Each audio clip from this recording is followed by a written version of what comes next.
హిందూపురం టీడీపీకి మొదటి నుంచి కంచుకోట. 1983 నుంచి ఇక్కడ తెలుగుదేశం హవా కొనసాగుతోంది. ఇక్కడి నుంచి నందమూరి తారకరామారావు, నందమూరి హరికృష్ణలు ప్రాతినిధ్యం వహించారు.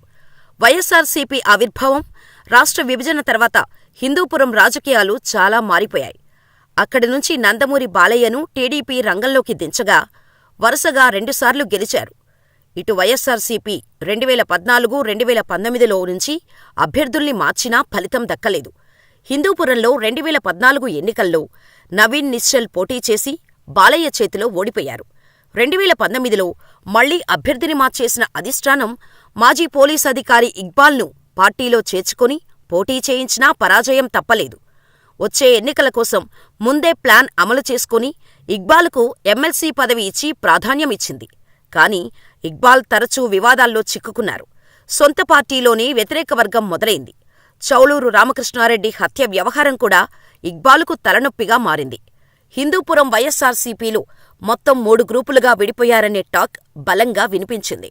ఈ క్రమంలోనే వైఎస్సార్సీపీ మహిళా అభ్యర్థి వైపు మొగ్గు చూపింది. దీపికకు అవకాశమిచ్చింది. అయితే దీపిక ఎంపిక వెనుక రాజకీయ సమీకరణాలు ఉన్నాయనే చెప్పచ్చు.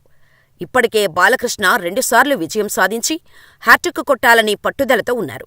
వైసీపీలో గ్రూపు రాజకీయాలు నడుస్తున్నాయి. నవీన్ నిశ్చల్, ఎమ్మెల్సీ ఇక్బాల్తో పాటుగా దివంగత నేత చౌలూరు రామకృష్ణారెడ్డి కుటుంబం టికెట్టు రేసులో నిలిచాయి. దీంతో వ్యూహాత్మకంగా జగన్ దీపికను తెరపైకి తీసుకొచ్చారు. పార్టీ సీనియర్ నేత, మంత్రి పెద్దిరెడ్డి రామచంద్రారెడ్డి సిఫార్సుల మేరకే వైఎస్ జగన్ ఈ నిర్ణయం తీసుకున్నట్టు తెలుస్తోంది. హిందూపురం నియోజకవర్గంలో ఇప్పటివరకు మహిళా అభ్యర్థులెవరూ పోటీ చేయలేదు.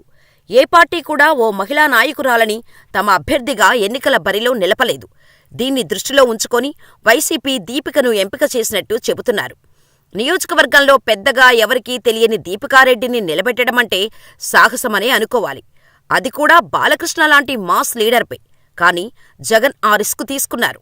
దీపిక కురుబ సామాజిక వర్గం కాగా భర్త రెడ్డి సామాజిక వర్గం. ఈ నిర్ణయంతో ఈ 2 కులాలకు దగ్గర కావచ్చన్న ప్లాన్తో దీపికకు హిందూపురం బాధ్యతలు అప్పగించారనే అభిప్రాయాలు వ్యక్తమవుతున్నాయి. మంత్రి పెద్దిరెడ్డి రామచంద్రారెడ్డి హిందూపురంలో మకాం వేసి వైసీపీ అభ్యర్థి దీపికను గెలిపించుకోవటానికి వ్యూహాలు సిద్ధం చేస్తున్నట్టు తెలుస్తోంది. దీపిక బెంగళూరులో సాఫ్ట్వేర్ ఇంజనీరుగా పనిచేసేవారు. వైసీపీ నాయకుడు వేమిరెడ్డిని ప్రేమించి పెళ్లి చేసుకున్నారు. వేమిరెడ్డిది హిందూపురం మండలం బుడ్డంపల్లి గ్రామం కావటంతో వేమిరెడ్డికి నియోజకవర్గ ప్రజలతో సంబంధాలు ఉన్నాయి. వేమిరెడ్డి మొదటి నుంచి వైఎస్సార్కు ఫాలోవర్గా ఉండేవారు. ఆ తర్వాత వైఎస్ జగన్కు ఫాలోవర్గా మారారు. బెంగళూరులో వ్యాపారాలు చేస్తుంటారు. దాంతో పెద్దిరెడ్డి రామచంద్రారెడ్డి కుటుంబంతో కూడా పరిచయాలు ఉన్నాయి. వ్యాపార సంబంధాలు ఉండటం వల్ల పెద్దిరెడ్డికి బాగా దగ్గరగా ఉంటారు. దీపిక తల్లిదండ్రులు కురుబ సామాజిక వర్గానికి చెందినవారు. అంటే బీసీ వర్గం వారు. ఎలాగైనా 2014 ఎన్నికల్లో బాలకృష్ణను ఓడించాలనే పట్టుదలతో వైఎస్ జగన్ ఈమెను రంగంలోకి దించారు.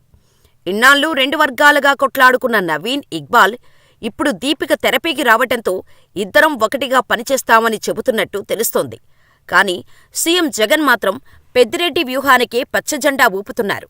దీపిక హిందూపురంలోని బీసీ సామాజిక వర్గానికి చెందిన మహిళ కావటం, ఆమె భర్త రెడ్డి సామాజిక వర్గానికి చెందటంతో 2 వర్గాల ఓట్లతో టీడీపీకి బ్రేకులు వేయొచ్చని అంచనా వేస్తోంది బీజేపీ.